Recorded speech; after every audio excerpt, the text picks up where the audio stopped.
Puluhan santri diduga masih terjebak di bawah reruntuhan pondok pesantren Al-Khozini yang ambruk di Sidoarjo, Jawa Timur.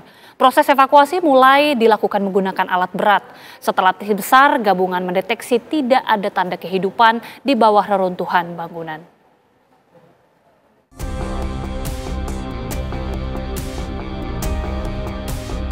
Evakuasi puluhan santri yang diduga terjebak di bawah reruntuhan bangunan pondok pesantren Al-Khozini, Buduran, Sidoarjo, Jawa Timur yang ambruk mulai menggunakan alat berat. Sebelum operasi pencarian menggunakan alat berat dilakukan, tim SAR gabungan telah melakukan serangkaian asesmen dan berdialog dengan keluarga korban. Hasil asesmen yang dilakukan dengan berbagai macam metode secara berulang kali mendeteksi tidak ada tanda-tanda kehidupan di bawah reruntuhan. 5 unit alat berat jenis crane dikerahkan untuk mengangkat puing-puing bangunan. Puing-puing bangunan akan diangkat satu persatu untuk menemukan korban. Hasil pencarian tetap nihil. Lalu kemudian kami menvalidasi kembali, berharap ada perubahan. Jam 7.00 tadi kami juga lakukan kembali scanning. Namun hasilnya nihil. Kami sudah laporkan hasil scanning ini ke Kepala Basarnas dan dari Kepala Basarnas sudah disounding dengan Kabadan. Kemudian dilakukanlah rapat konsolidasi tingkat pimpinan untuk mengambil langkah-langkah selanjutnya dan berikutnya sudah disampaikan oleh Kepala Badan. Kurang lebih demikian yang kami sampaikan justifikasi kenapa dari rescue phase kemudian pindah ke crane phase. Bolehlah kita bisa sampaikan crane phase, fase craning. Jadi kita menggunakan crane, tidak menggunakan dozer. Satu-satu seperti tadi disampaikan oleh Kabadan, diangkat dulu puing-puing yang tidak terkoneksi. Setelah yang terkoneksi selesai, diambil blok-blok tapi yang kurang dari 5 ton. Kalau dia lebih dari 5 ton, maka akan dilakukan proses cutting. Sebelumnya gedung 3 lantai pondok pesantren Al-Khozini, Buduran, Sidoarjo, Jawa Timur ambruk saat ratusan santri sedang melaksanakan sholat asar berjamaah di gedung yang masih dalam tahap pembangunan. Selama 3 hari pencarian hingga Rabu malam, 108 orang berhasil dievakuasi, 5 diantaranya meninggal dunia, sementara 103 orang selamat namun mengalami luka-luka. Dari Sidoarjo, Jawa Timur, tim TV One mengabarkan. Operasi SAR terhadap para santri yang tertimbun material bangunan reruntuhan Pondok Pesantren Al-Khozini, Sidoarjo, Jawa Timur terus berlangsung. Kami tampilkan pemirsa, inilah gambar bangunan yang utuh dan setelah ambruk. Ya, inilah pemirsa gambar melalui kamera drone dari Pondok Pesantren Al-Khozini, Sidoarjo, Jawa Timur, gambar sebelum dan juga setelah ambruk. Ini salah satu ponpes tertua di Jawa Timur yang juga dikenal sebagai pesantren Buduran yang telah lama menjadi pusat pembinaan agama. Terlihat pada gambar sebelum ambruk, bangunan musola di Asrama Putra ini masih berdiri kokoh. Awalnya bangunan ponpes ini hanya 1 lantai, namun karena penambahan jumlah santri kemudian dijadikan 3 lantai. Hingga kini penelusuran terhadap perencanaan teknis dan beban bangunan juga masih terus dicari. Selain itu surat izin mendirikan bangunan atau IMB maupun dugaan kelalaian kontraktor ini juga sedang didalami.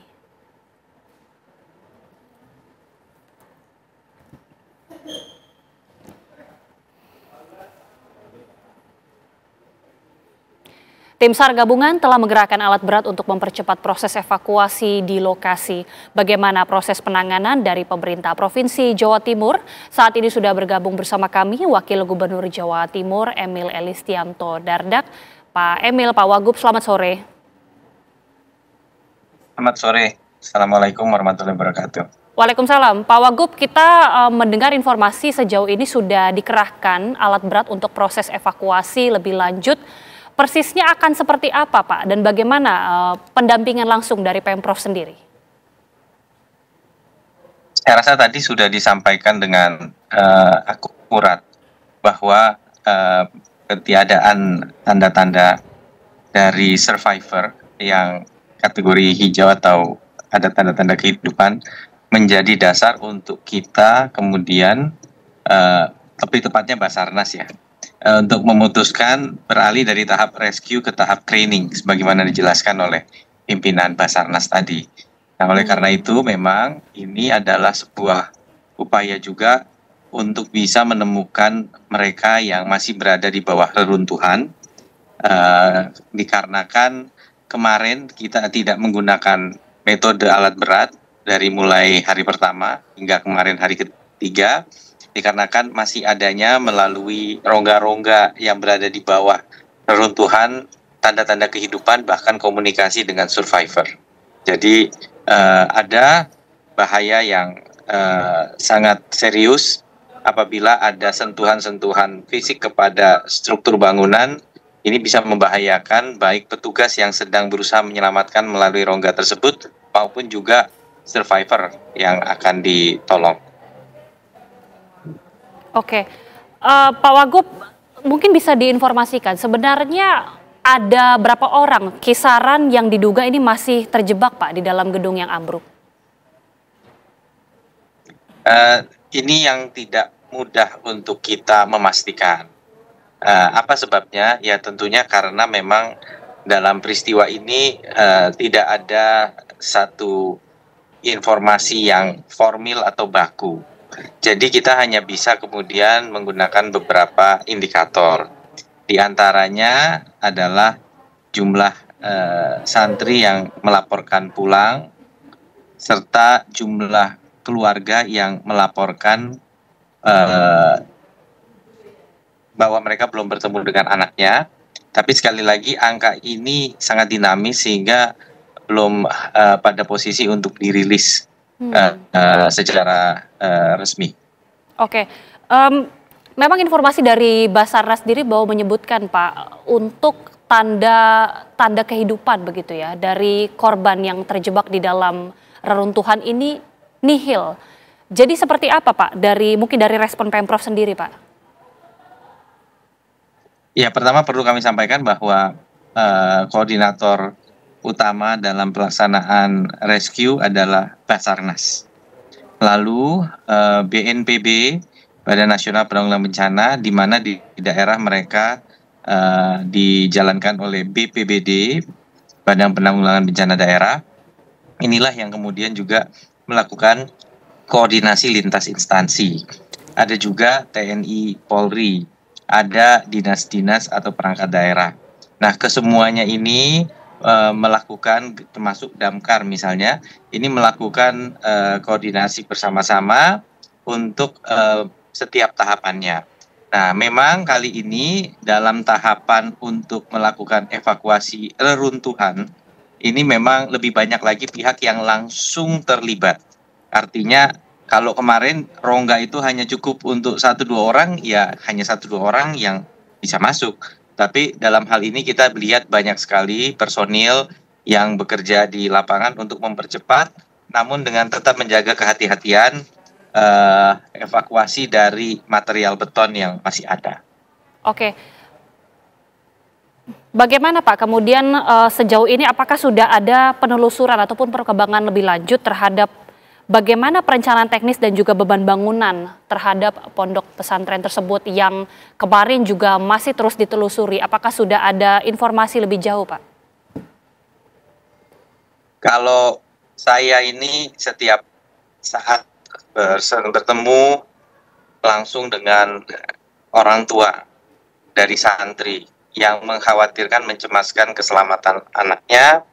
Bahkan tadi hari ini dengan berat hati kami harus menyampaikan bagaimana kita berpindah ke fase craning tadi itu atau ekskavasi alat-alat beratnya itu tadi. Saya ulangi, ekskavasi beton atau reruntuhan bangunannya, sehingga ini yang menjadi fokus utama dari kami saat ini. Bagaimana kita, karena sekarang orang tua meskipun ada juga yang beberapa yang masih merasa kenapa belum merasa anaknya itu katakanlah menjadi korban jiwa.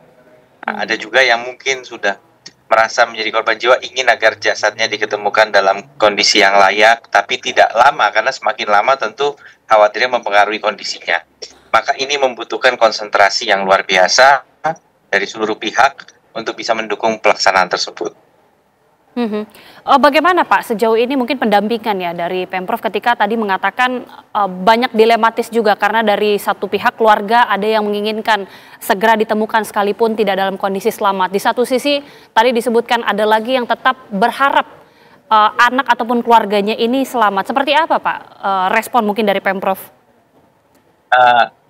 Di satu sisi ada konvergensi pandangan bahwa memang saat ini dapat digunakan metode craning tadi, ya artinya mereka bukan menolak metode craning, tetapi mereka masih belum secara eksplisit menyatakan bahwa mereka ingin mengakses jasad ya atau jenazah tadi. Dan kami juga tidak dalam posisi untuk mengatakan status dari siapapun saat ini, ya karena memang saat ini yang jelas signal untuk melanjutkan proses rescue melalui rongga seperti yang ada di video saat ini sudah tidak ada lagi, tidak ada lead atau guide untuk melakukan upaya lanjutan, dan ada urgensi juga untuk menyegerakan sebenarnya upaya ekskavasi yang lebih mendasar terhadap bangunannya. Oke, mungkin berdasarkan informasi dari tim SAR ataupun tim gabungan yang tengah terus bekerja Pak, apakah ada estimasi ataupun kisaran waktu berapa lama evakuasi yang dibutuhkan dengan menggunakan alat berat jika tadi memang ada metode-metode yang tadi juga harus ditempuh? Akan memakan waktu kisaran kira-kira berapa hari Pak? Atau berapa lama? Iya, jadi pertama saya ingin lanjutkan sedikit pertanyaan tadi Jadi semalam, tengah malam itu memang Bapak Letjen Suharyanto bersama dengan tim Basarnas bertemu dengan perwakilan keluarga untuk menyampaikan kabar mengenai asesmen yang menunjukkan ketiadaan signal kehidupan tadi dan menanyakan mengenai pelaksanaan dari proses mobilisasi alat berat. Namun memang pada saat itu keluarga-keluarga yang hadir perwakilan butuh waktu untuk berpikir. Barulah tadi pagi kemudian keluarga-keluarga mencapai konsensus untuk agar dilaksanakan proses tadi mobilisasi alat berat. Namun ini dimulai dengan pembersihan material yang ada di lantai paling atas. Nah, ini lanjut ke pertanyaan berikutnya. Lalu bagaimana, berapa lama? Ini juga pertanyaan yang banyak ditanyakan orang tua tadi ke kami karena mereka ingin segera mengetahui kondisi dari anggota keluarga mereka sekiranya ada di dalam reruntuhan tersebut. Kami sendiri tidak bisa memastikan, tim tidak bisa memastikan karena kompleksitas dari bangunan ini. Namun demikian, ini pertanyaan yang silahkan ditanyakan kembali secara periodik dalam beberapa waktu ke depan karena semakin kita bisa mengurai material-material yang ada secara top down dari layer paling atas, karena istilah yang digunakan BNPB ini pancake ya, sekian layer, 4 lantai kan artinya 3 lantai plus 1 atap ini. Mungkin atapnya dak, ini kemudian dia remek, kemudian menjadi satu, jadi seluruh beban itu bertumpu langsung ke dari 3 lapisan itu ke lantai paling bawah.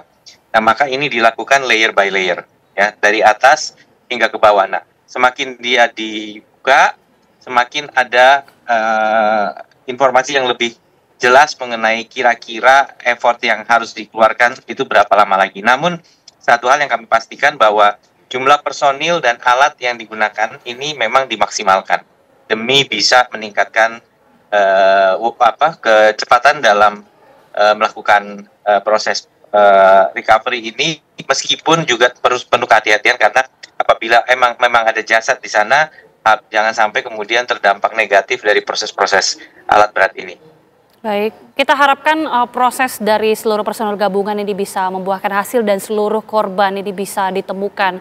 Terima kasih sekali lagi Wakil Gubernur Jawa Timur Emil Dardak sudah bergabung bersama kami. Selamat sore. Terima kasih Pak Wagub.